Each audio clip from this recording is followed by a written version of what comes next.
Hello दोस्तों, राधे राधे। दोस्तों, जो विधवा महिलाएं होती हैं या जो निसंतान होती हैं, उन महिलाओं की संपत्ति किसको मिलती है, किसका हक होता है। मान लिया जाए कि किसी लड़की की शादी हो जाती है, क्या होता है कि उसके बच्चे नहीं होते हैं, उसका हस्बैंड डेथ कर जाता है या प्रॉपर्टी हिस्से की होती है, तो उस व्यक्ति निसंतान रहता है। क्या होता है उसका फिर जो वाइफ है, वो निसंतान महिलाएं जो होती विधवाएं होती हैं, तो उनका प्रॉपर्टी भले ही उनके नाम से हो चाहे हस्बैंड के नाम से हो, उस पर किसका अधिकार होगा, उसके मायके वालों का होगा या ससुराल वालों को होगा।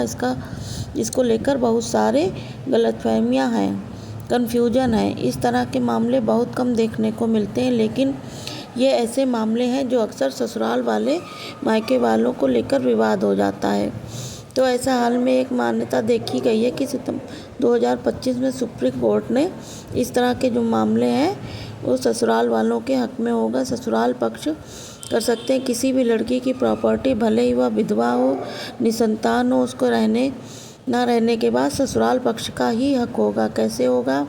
तो सुप्रीम कोर्ट ने कहा है कि हिंदू समाज में कन्यादान की परंपरा है। जब कन्यादान हो जाता है, जब लड़की की शादी हो जाती है, तो उसका गोत्र और वंश दोनों बदल जाते हैं। वो चली जाती है, ससुराल पक्ष के गोत्र की हो जाती है, ससुराल पक्ष के वंश की हो जाती है, तो माँ के पक्ष से हमेशा के लिए उसका कनेक्शन ख़त्म हो जाता है, उसका वंश वहाँ से ख़त्म हो जाता है, वह अलग चली जाती है।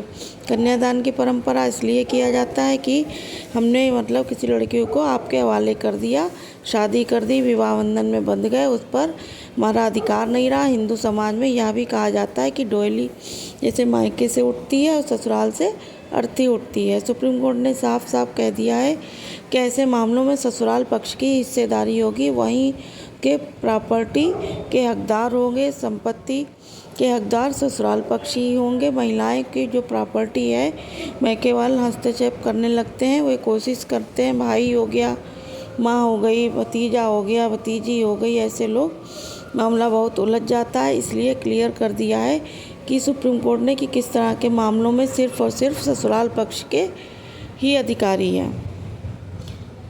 उत्तराधिकार संशोधन अधिनियम 2005 के तहत चाहे वो विधवा हो, चाहे कुंवारी हो, चाहे शादीशुदा हो, सबको क्या होता है, मायके पक्ष से पैतृक संपत्ति यानी उसका अधिकार होता है, हक होता है, उसकी हिस्सेदारी होती है। लेकिन जो विधवा महिलाएं होती हैं, चाहे वो निसंतान हो, चाहे उनका अपना हिस्सा हो मायके की तरफ से, तो ऐसा होता है कि उसमें ससुराल पक्ष दावा कर देंगे। इसके लिए कोई भी कानून नहीं है या फिर इस तरह का कोई भी जजमेंट नहीं है कि मायके पक्ष या पैतृक संपत्ति का कोई विधवा के नाम से है या ससुराल पक्ष दावा कर सके। इस परिवेश में कहा गया ससुराल पक्ष का जो प्रॉपर्टी है, हिस्सा है, चाहे वो हस्बैंड उसको दे मृत्यु हो जाती तो किसी प्रकार वो नहीं वसीयत करके नहीं जाती है, तो ससुराल पक्ष की तरफ से भी प्रॉपर्टी है उनके हिस्से की ससुराल पक्ष बना लेगा।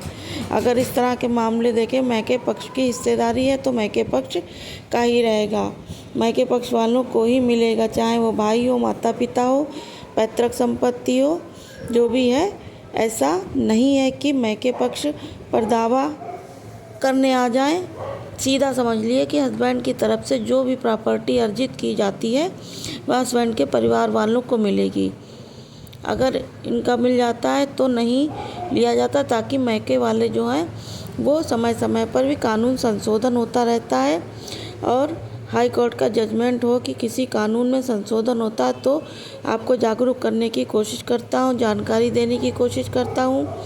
आपके मन में अगर कोई भी सवाल है, प्रश्न है, तो जानना चाहते हैं तो कमेंट बॉक्स में ज़रूर बताइएगा और इस चैनल को सब्सक्राइब करिएगा, वीडियो को लाइक करिएगा। दोस्तों, ओके, बाय बाय।